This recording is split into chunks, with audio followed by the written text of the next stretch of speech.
नमस्कार विद्यार्थी मित्रांनो, मी वृषाली तुमच्या सगळ्यांचं स्वागत करते आपल्या वृषाली पाठशाला या युट्यूब चॅनलमध्ये. ओके, आज आपण स्टडी करणार आहोत chemical reaction and equation 10th standard Maharashtra board chapter science chapter.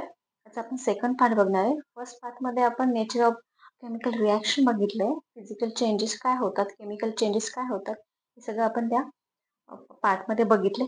तर ह्या पार्टमध्ये सेकंड पार्टमध्ये आपण केमिकल इक्वेशन बघणार आहे. आता केमिकल इक्वेशन कशा असतात की अगोदर आपण ते वर्ड फॉर्ममध्ये ते सांगितले जातात आणि ते वर्ड फॉर्ममधले केमिकल इक्वेशन हे आपल्याला केमिकल फॉर्म्युलामध्ये राईट करायचे असतात. ओके, ही पहिली स्टेप झाली रिॲक्शन लिहिताना किंवा इक्वेशन मांडताना. तर आता आपण एक एक्झाम्पल बघूया. फॉर एक्झाम्पल आपण घेतलं काय, aqueous solution of copper sulphate plus zinc dust, arrow दाखवलंय one headed single headed arrow. त्याचं प्रोडक्ट येतोय aqueous solution of zinc sulphate plus copper. हे एक वर्ड फॉर्म मधली आपण केमिकल रिॲक्शन बघितली. तिचं आता आपण काय करणार आहे, तिचं रिप्रेझेंटेशन आपण केमिकल रिॲक्शन मध्ये केमिकल फॉर्म्युलामध्ये आपण तिचं कन्वर्ट करणार आहे आणि त्यालाच आपण केमिकल इक्वेशन म्हणतो. नाविसे CuSO4 plus zinc single head arrow ZnSO4 zinc sulfate plus Cu. Equation number second. In about this reaction, copper sulfate and zinc are reactant. Copper sulfate and zinc are reactant and zinc sulfate and copper are products. आणि हे products कोणत्या फॉर्ममध्ये भेटतात आपल्याला, solution फॉर्ममध्ये. एक colourless solution फॉर्ममध्ये असतात आणि त्याच्यामध्ये आपल्याला कलरलेस झिंक सल्फेट हा प्रोडक्ट फॉर्म होतो. आता हे आपण बघितलं, केमिकल इक्वेशन बघितलं आणि वर्ड फॉर्म मधलं इक्वेशन आणि केमिकल फॉर्म्युला किंवा केमिकल इक्वेशन हे आपण बघितलं. आता याच्यामध्ये हे इक्वेशन लिहिताना काही रूल्स आहे, हे राईट करताना नोट करताना याचे रूल्स आहे किंवा रिॲक्शन कशी मांडायची, कशी बॅलन्स करायची, हे आपण इथे स्टडी करणार आहोत. स्टार्टिंगला आता आपण काय बघणार आहे, let us following the follow the following step with chemical following step regarding to the chemical reaction. Follow करायचे ते स्टेप. फर्स्ट स्टेप येते, reactant are written on the left hand side while the product on the right hand side. Firstly काय remember करायचं आपण की जो काही product reactant आहे तो लेफ्ट हँड साईडला आपल्याला राईट करायचा आहे आणि प्रोडक्ट हा आपल्याला राईट हँड साईडला राईट करायचा आहे. Arrow heading towards the product is drawn in the between them. आणि दोघांच्या मध्ये रिॲक्टंट अँड प्रोडक्टच्या मध्ये सिंगल हेडेड ॲरो ड्रॉ करायचं आहे, त्याचं डायरेक्शन टुवर्ड्स द प्रोडक्ट असेल. This arrow indicates the direction of the reaction आणि त्या ॲरोच्या हेडवरती रिॲक्शनचं डायरेक्शन आपल्याला समजतं. ओके, सेकंड पॉईंट याच्यामध्ये येतो, इफ द रिॲक्टंट और product are two or more they are link with the plus sign in between they. Reactant एकापेक्षा जास्त असेल, प्रोडक्ट हे एकापेक्षा जास्त असेल तर त्यांच्या दोघांमध्ये प्लस साईन इथं इंडिकेट केला जातो. For example in aqueous solution, second आपण बघितलं ॲक्वेस सोल्युशन सेकंड इक्वेशनमध्ये, त्याच्यामध्ये काय प्लस साईन लिहिले. कॉपर सल्फेट अँड झिंक डस्टमध्ये प्लस साईन दाखवलंय रिॲक्टंट साईडला, अल्सो प्रोडक्ट साईडला पण ते इक्वेशन काय केलंय, प्लस साईन इंडिकेट केलंय. त्याच्यानंतर थर्ड रूल येत आहे, to indicate physical state of the reactant. रिॲक्टंटची फिजिकल स्टेट आपल्याला सांगावी लागते, मग ती कशी आपण गॅसियस, लिक्विड अँड सॉलिड या फॉर्ममध्ये आपण ती इंडिकेट करतो आणि त्याचे लेटर्स आपण नोट करतो कोणते.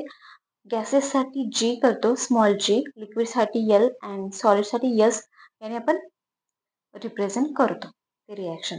आता इथे एक इक्वेशन दाखवले आपण, ते इक्वेशन्स आपण बघू. काय आता, copper sulphate aqueous solution plus zinc dust single headed arrow zinc sulfate aqueous solution plus copper solid form मध्ये.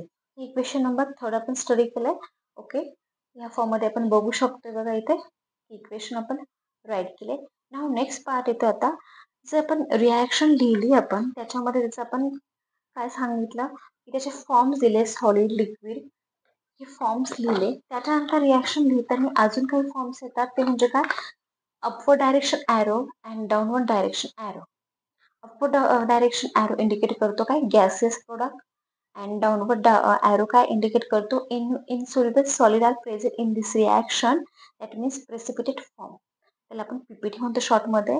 डाऊनवर्ड डायरेक्शनचा अर्थ पीपीटी फॉर्म झाली प्रोडक्टची, आणि अपवर्ड डायरेक्शनचा ॲरो काय इंडिकेट करतो, गॅसेस प्रोडक्ट किंवा गॅस रिलीज झाला त्या रिॲक्शनमधला. आता फोर्थ पॉईंट येतो याच्यामध्ये काय, when heat is to be given outside this indicate delta. Capital डेल्टाने आपण ते शो करतो, आणि त्याच्यामध्ये काय मग तो ॲरोच्या वरती, सिंगल हेडेड ॲरोच्या वरती आपण ते डेल्टाचं साईन, हिटचं साईन आपण इंडिकेट करतो का, तर त्या रिॲक्शनला आपण आउटसाईडने बाहेरने काय हीट दिली, प्रोव्हाइड केली. ओके, फॉर एक्झाम्पल त्याचं घ्या आता, calcium carbonate solid, single headed arrow, product side heat दिली, आणि त्याचं प्रोडक्ट काय म्हणतं, calcium oxide plus carbon dioxide जो काही गॅस आहे तो रिलीज होतो. And heat is release during the reaction, it indicate as a follow. आणि त्याच्यामधनं हीट रिलीज झाली. त्याचं अनदर एक्झाम्पल बघा, copper sulphate aqueous solution plus zinc sulphate solid, product काय येतं, zinc sulphate aqueous plus copper solid plus heat. Okay, या रिॲक्शनमध्ये काय झालं, हीट रिलीज झाली, या रिॲक्शनमधनं हीट रिलीज होते. ओके, तर फिफ्थ नंबरचा पॉईंट येतो, याच्यामध्ये काय येतं, रूल्स येतात, it is a necessary to fulfil certain condition like specific temperature, pressure, catalyst etcetera. Reaction आपण लिहिताना तिची अजून एक कंडिशन काय येते, की त्याचं टेम्परेचर, प्रेशर आणि कॅटलिस्ट कोणता यूज केला त्या रिॲक्शनमध्ये, हे पण आपल्याला तो सिंगल हेडेड ॲरोवरती इंडिकेट करावं लागतं.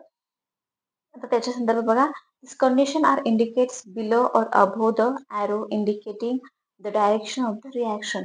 आणि त्या ॲरोवरती लिहिल्यानंतर त्या ॲरोचं काय आपल्याला डायरेक्शन समजतं. आता बघा, आपण त्याचं एक्झाम्पल बघणार आहे, व्हेजिटेबल ऑइल लिक्विड फॉर्ममध्ये प्लस हायड्रोजन गॅस. हायड्रोजन गॅसला कॅटलिस्ट यूज करावा लागतो यूज करताना, आणि त्याला स्पेसिफिक टेम्परेचर मेंटेन करावं लागतं. मग आता hydrogen gas in nickel catalyst 60 degree temperature maintain करून त्याच्यापासून प्रोडक्ट काय मिळतो आपल्याला, वनस्पती घी सॉलिड फॉर्ममध्ये आपल्याला, सेमी सॉलिड फॉर्ममध्ये आपल्याला वनस्पती घी मिळतं. हे इक्वेशन नंबर 6 आपण याच्यामध्ये स्टडी केलंय, रायटिंग ऑफ रिॲक्शन्स, कशा रिॲक्शन लिहितात त्याच्यामध्ये. आता 6 नंबरचा पॉईंट येतो, स्पेशल फॉर्मेशन और name of reactant product are written below the their formula. जे एखादी रिॲक्शन लिहिताना आपल्याला स्पेशल फॉर्म त्याचा लिहावा लागतो, डायल्यूट, माइल्ड, स्ट्रॉंग, अशा काही कंडिशन आपल्याला लिहावे लागतात. तर आपण त्याचं एक्झाम्पल बघूया. Copper on reaction with the concentrated nitric acid gives reddish color poisonous nitrogen dioxide gas. जेव्हा कॉपर आपण कॉन्सन्ट्रेटेड नायट्रिक ॲसिड सोबत रिॲक्ट केला तर तो पॉयझनस गॅस तयार मिळतो. तर त्याचं बघा, आपण copper solid plus reaction balance केलंय, 4 molecule of concentrated HNO3 aqueous solution. त्याचा प्रोडक्ट काय मिळाला आपल्याला, काय मिळतोय, कॉपर नायट्रेट भेटतोय ॲक्वस सोल्युशन. ओके, त्याच्यानंतर नायट्रोजन गॅस काय होतो, रिलीज होते, अँड वॉटर मॉलिक्युल्स फॉर्म होतात. इक्वेशन नंबर 7 हे, पण इक्वेशनला नंबर्स दिले का, तर ते स्टडी करताना आपल्याला लक्षात यावं म्हणून कोणत्या इक्वेशनचं आपण बोलतोय. ओके, नाव नेक्स्ट आता काय, त्याच्याच उलट एखादा जर रिॲक्टंट आहे तो जर आपल्याला रिॲक्ट करायचा आहे, म्हणजे आता आपण कॉपर सल्फेटच घेऊ, तो आपण डायल्यूट HNO3 बरोबर रिॲक्ट केला तर काय प्रोडक्ट मिळतो आपल्याला, तर काय 3 मॉलिक्युल्स ऑफ काय मिळतं आपल्याला, copper nitrate aqueous solution, then nitrous oxide. Okay, अगोदर त्याच्यात नायट्रोजन ऑक्साईड डायऑक्साईड मिळाला, आता इथे आपल्याला नायट्रस ऑक्साईड मिळतोय गॅसेस फॉर्ममध्ये, आणि वॉटर मॉलिक्युल्स काय फॉर्म होतात. हे झालं आपण रिॲक्शनच्या रायटिंग कंडिशन हे आपण स्टडी केलं आहे. नाव आता आपण नेक्स्ट बघणार आहे, परत एकदा आपण काय त्याचं रिमेंबर करणार आहे, आपण काय काय स्टडी केलं आहे. ओके, इक्वेशन लिहिताना आपल्याला स्टार्टिंगला काय करायचं आहे, left side reactant, right side product, then single headed arrow in between reactant and product, plus sign indicated number of reactant और प्रोडक्ट. देन काय करायचं, फिजिकल स्टेट लिहायची, गॅसियस, लिक्विड, सॉलिड ही फिजिकल स्टेट आपल्याला इंडिकेट करायची. Then त्याच्यानंतर upward direction gas release, downward direction PPT form, then delta sign indicated heat required to this reaction. Then त्याची physical condition, temperature, pressure, catalyst indicate करायचं आहे. मग कोणते catalyst आपण यूज करणार आहे ते, त्याच्यानंतर आपण त्याच्या स्पेसिफिक रिॲक्टंटचे नेम किंवा त्याची इन्फॉर्मेशन देणार, कॉन्सन्ट्रेटेड यूज केलं की डायल्यूट यूज केलं, हे आपण सगळं इथे स्टडी केलं. नाव आता आपण नेक्स्ट स्टडी करते balancing chemical equation. Chemical equation balance करताना आपल्याला काय करायचं आहे की number of atoms of elements in the reactant is same as the number of atoms of elements in a product. It's called balance reaction. ही झाली balance reaction. Unbalance म्हणजे काय, त्याच्या उलट की काय, number of elements in a reactant is not a same product. ही झाली अनबॅलन्स रिॲक्शन. ओके, नाव आता आपण ते स्टडी करताना आपण अजून काय बघणार आहे, आता त्याच्या स्टेप बघणार आहे. रिॲक्शन बॅलन्सिंगच्या स्टेप बघणार आहे. आता याच्यासाठी 4 ते 5 स्टेप येतात, ते आपण एक्झाम्पल घेऊन काय आपण स्टडी करणार आहे. याच्यामध्ये फर्स्ट स्टेप येते रिॲक्शन बॅलन्सिंगच्या याच्यात. फर्स्ट स्टेप येते sodium hydroxide plus sulphuric acid gives a product sodium sulphate plus water. हे आपण काय वर्ड फॉर्ममध्ये रिॲक्शन लिहिली. आता आपण त्याचं केमिकल इक्वेशन फॉर्ममध्ये लिहिणार आहे. त्या रिॲक्शनला NaOH plus twice H2SO4 is equal to single-headed arrow Na2SO4 plus H2O. This is equation number first. Okay, आता नाव सेकंड स्टेपमध्ये आपण काय करणार आहे की ती रिॲक्शन आपण बॅलन्स करणार आहे. ओके, सेकंड स्टेपमध्ये काय, check whether the equation first, this equation first is balanced or not by comparing the number of atoms of the various element present in a two side of the equation. काय करायचे, ह्या दोघाही साईडचे reactant side आणि product साईडचे काय जे elements आहेत त्याच्यामध्ये प्रेझेंट त्याचं आपण मॅचिंग करायची. फॉर एक्झाम्पल इथे बघा आपण सोडियम बघतोय, इथे सोडियम बघतोय, इथे सोडियम सिंगल आहे, इथे सोडियमचं क्वांटिटी 2 आहे. त्याच्यानंतर इथे हायड्रोजनची क्वांटिटी 2 आहे, इथे ऑल्सो 2 आहे. त्याच्यानंतर बघा OH आणि इथे काय एक हायड्रोजनची क्वांटिटी एक्स्ट्रा होती. ओके, जे हे इक्वेशन बॅलन्स नाही तर ते आपल्याला बॅलन्स करायचं आहे. आता बॅलन्स करताना आपण काय करणार आहे बघा, reactant left hand side, product right hand side, elements sodium, oxygen, hydrogen and sulphur.